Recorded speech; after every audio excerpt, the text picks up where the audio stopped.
ครับวันนี้เรามาศึกษาภาษาละนากันต่อนะครับ ด้วยการอ่านจากข้าวหงหินที่เพิ่นเขียนมา300-400 ปีพวกนั้นนะครับ อันข้าวหงหินนั้นมันเป็นข้าวโบราณนะครับเพิ่นคัดลอกมาลงในป๊อปสาเมื่อมัน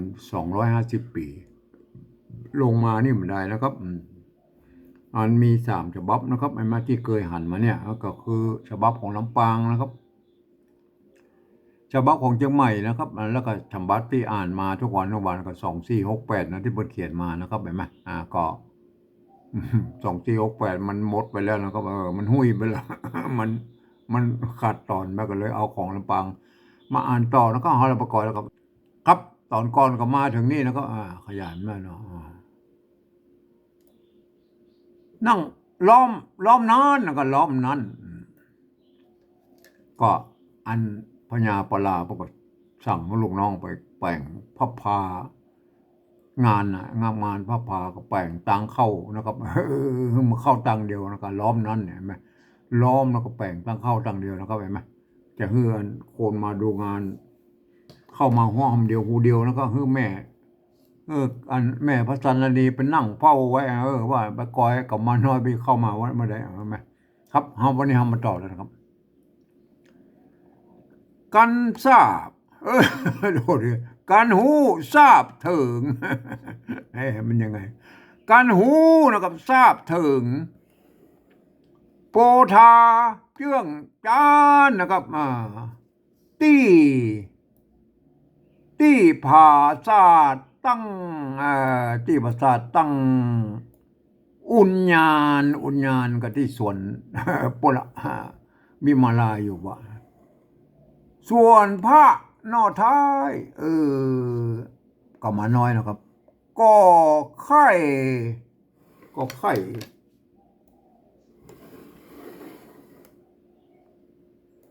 ก็ไข่หันการนะครับก็ไข่หันการเข้ามาดูงานที่วังคุ้มเจ้ากันถึงประตูพระพาแม่เท่านะครับก็หันองค์เฮาอันพระสันนีเพิ่นหันละหันไกลๆบ่น้อยก็หันองค์เฮาหลานฮักปุ่นหันให้อย่าหันไกลๆบ่ละการมาฮอดถึงเตียวมาถึงละที่ใกล้สำนักพระพานะสำนักก็ควักเฮียกเจ้าควักกับมาน้อยมาหิวมา ว่าเจ้าที่ฮักแม่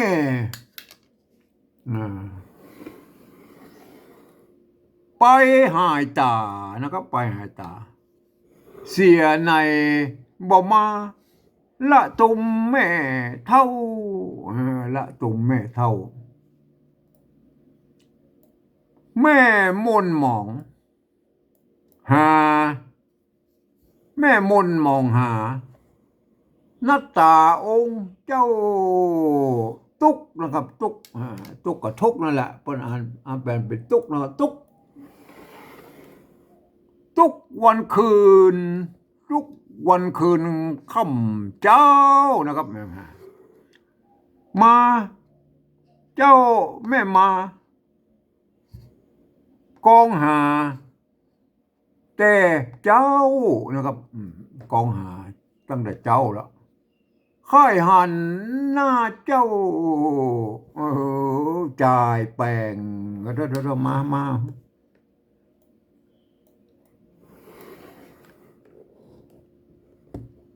เจ้ากับมาน้อยตอบถ้อยอันนี้ตะละโหงนี่อ่านเป็นตัวทะนะครับเห็นไหมพอดีมัน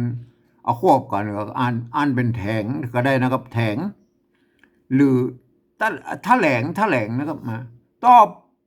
ถ้อยแถลงนะครับตอบถ้อยแถลงว่าเป็นหลานแปลงคนเดียวแม่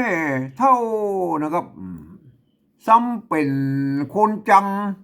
ซ้ำเป็นคนจัง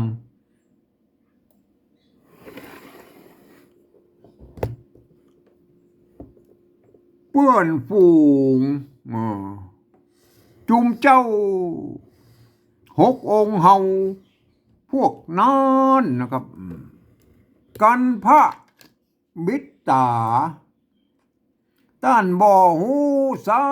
นนะครับต้านบ่หูสันกันเข่าซอฮือซอฮือนี่ก็อันเอาไปเทศทูลน่ะไปเทศทูลเอาไปเอาไปเล่าฟังน่ะอันเล่าความเท็จพ้องความจริงพ้องนั่นน่ะซอมันปนห้องว่ากำเหนือว่าซอการเข่าซอฮือนะซอฮือซอฮือยอยงนะยอยงไปซอฮือฟังนะว่าเด็กตั้งค่ายขึ้นบนหอโขงพับพาองค์หอสูงแม่เท่าพ่อญาปลาบ่อนะครับพ่อญาปลาบ่อยอันหน้าต่อไป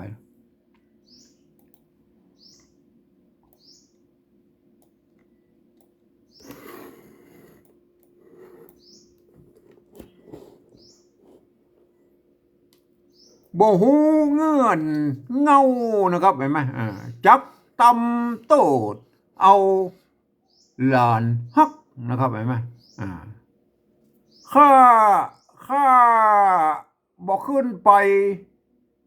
ที่ในสำนักนะครับที่ในสำนักว่าจับอยู่ลุ่มนี้ความจริงมันต้องลงเสียงโทเมืองนะครับมันต้องเป็นตัวนะนะครับจับอยู่ลุ่มนี่นะครับลุ่มนี่เอาตัวนะนะครับแก้ไปหน่อยลุ่มนี่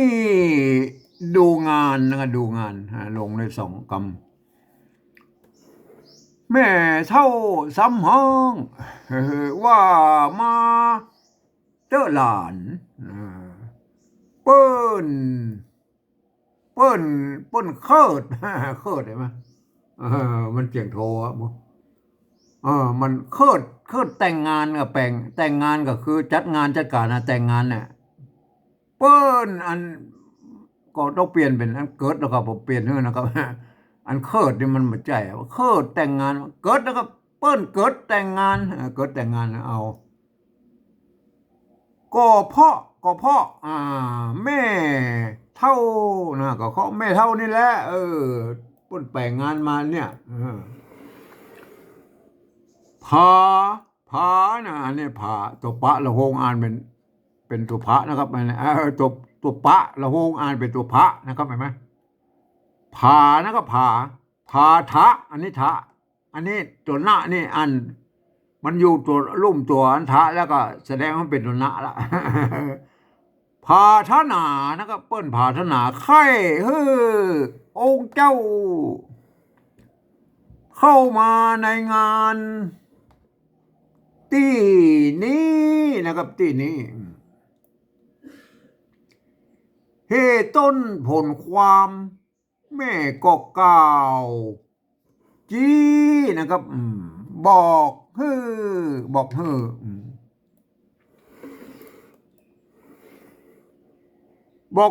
ปอเสียงตั้งมวลเจ้าที่ฮักอย่าไปหันหวนใจค่ำควรใจค่ำควรไม่ใช่คล่ำครวญนะครับมันต้องไปลั่นลิ้นนะกะละหงอ่านเป็นตัวคอเฉยๆนะครับ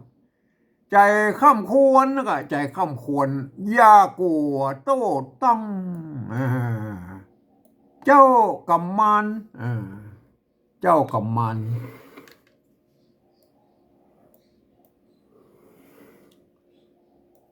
ก็หูกำที่ท่องนะเจ้ากับมันหูกำที่ท่องก็ขึ้นไปบนสำนักส่วนแม่เท่าแม่มันจบไปบนสำนักมัน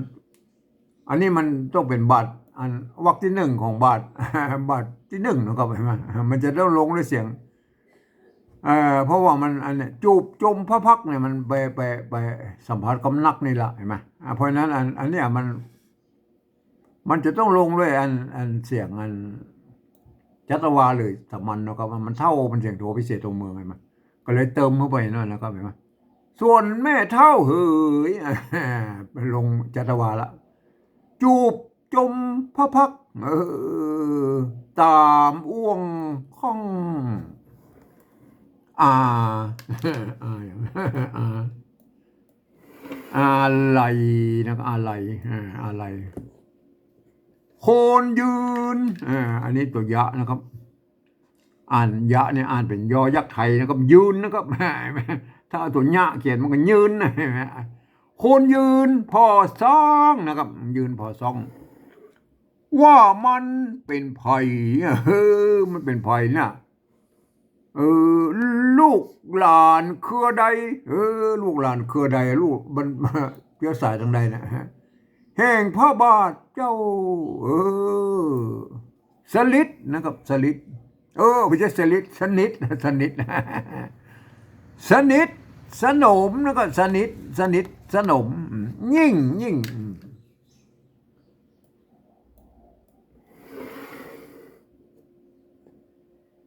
งกว่าลูกเต้านะยิ่งกว่าลูกเต้าหกใจเฮาลูกฮักส่วนจอมมาดาส่วนจอมมาดาก็ป้าหลานฮักขึ้นเถิงป้อเจ้านะครับป้อเจ้า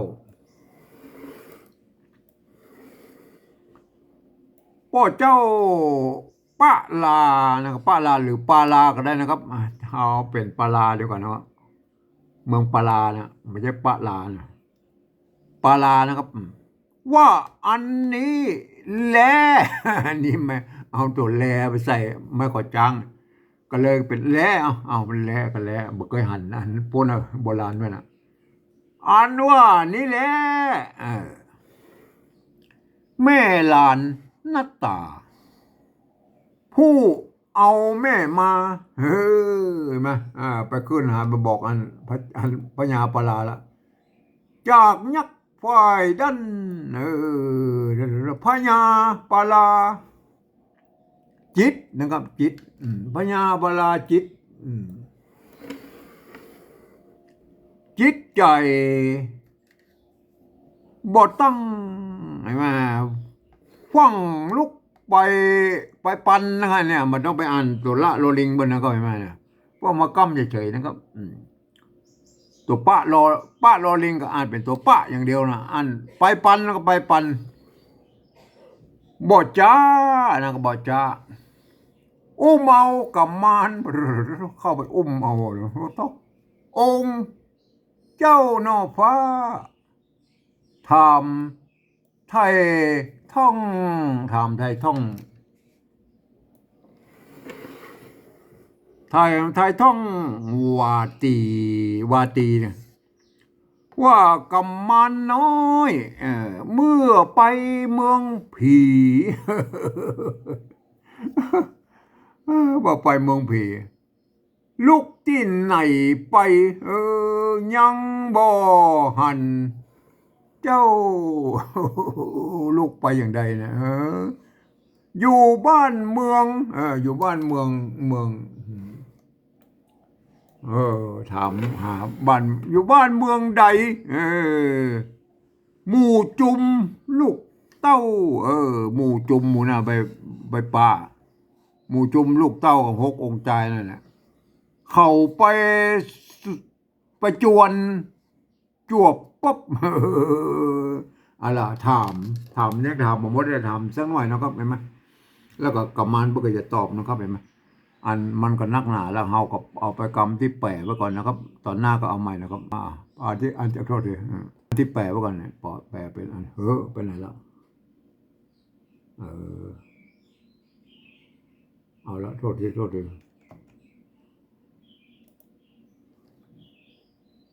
เดี๋ยวเนี่ย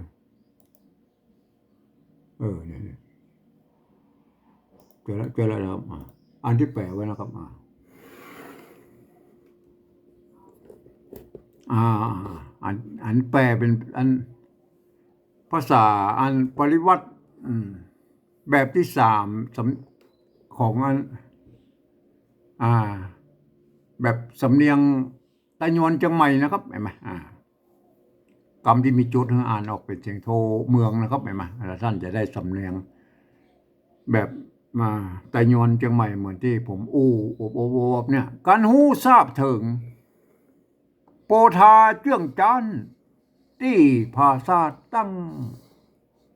อุ่นญาณ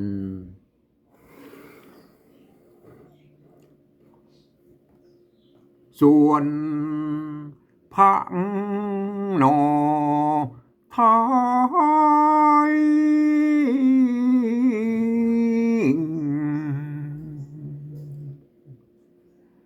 ก็ใครหันการเข้ามาดูงานที่วังคุมเจ้า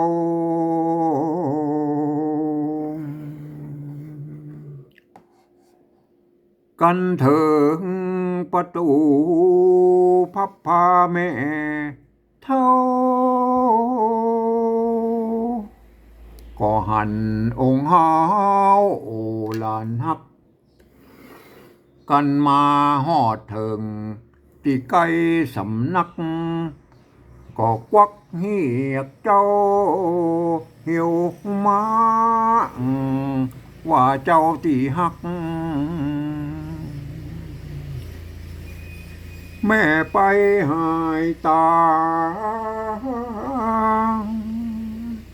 เสียในบ่มาละตุ่มแม่เท่า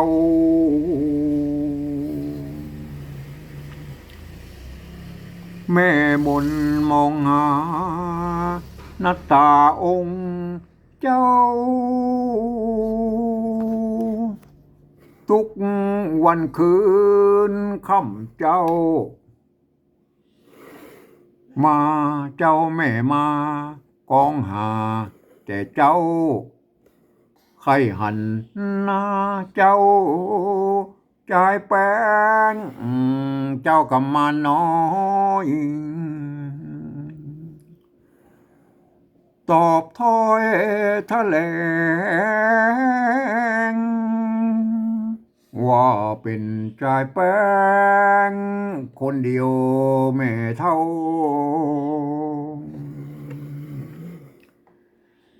ซ้ำเป็นคนจังเปื่อนพุงฟูงจุมเจ้าหกองค์เฮาพวกนั้นกันพระบิดาตันบ่หูสันกันเขาสอฮือยอยงว่าเด็กต่างขายขึ้นบนหอโคงพับผ้าองค์ห่อสูงแม่เท่า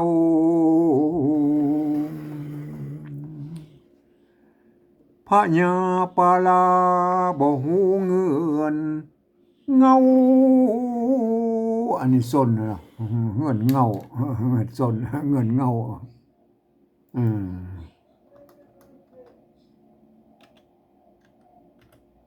เงินพญาปาลาบ่หูเงินเงาจักตำโตดเอาลานฮักข้าบอกขึ้นไปที่ในสำนักว่าจักอยู่หลุมนี้ดูงานแม่เท่าซ้ำห้องว่ามาเตอะลานเปิ่นเกิดแต่งงาน ก็เพราะแม่เท่าขาดไปอันพาธนาใครฮือองค์เจ้า เข้ามาในงานตีนี้เหตุต้นผลความแม่ก็กล่าวจี้บอกฮือปอเสียงตั้งมวนเจ้าตีหักอย่าไปหันหวนใจคำควรอย่ากลัวโตต้องเจ้ากำมันหูกำทีทั้งก็ขึ้นไปบนสำนักส่วนแม่เท่าเฮยจูบจมพระพักตามห่วงของอะไรคนยืนพอสองว่ามันเป็นภาย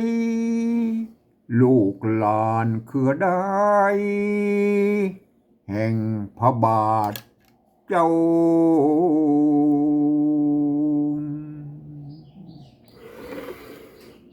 สนิทสนมยิ่งกว่าลูกเต้าหกใจเฮาลูกฮัก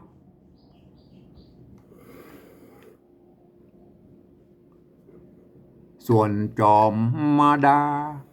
ก็ปาหลานฮักคืนเถิงป่อเจ้าปาลาว่าวันนี้แลงแม่ลานนัตตาผู้เอามาจากยักษ์ฝ่ายดันอันนี้มันถ้าเอาแก้ไปนั่นเนาะว่าอันนี้แหละเนาะไม่ใช่วันนะเอาอันนี้ก่อนเนาะแก้ไปหน่อยเนาะว่าอันนี้แหละพระญาปาลาจิตใจบ่ตั้งฟังลุกไปปานบ่จ้าเอากุมารกับมันนี่เนาะฉบับของลำปางเป็นกับมันนะครับของเชียงใหม่กับของอัน2468มันกุมารนะเอากับมันองค์เจ้าหน่อฟ้าถามไถ่ท่องว่าตีว่ากับมันน้อยเมื่อไปเมืองผีลุกที่ไหนไปยังบ่หันเจ้า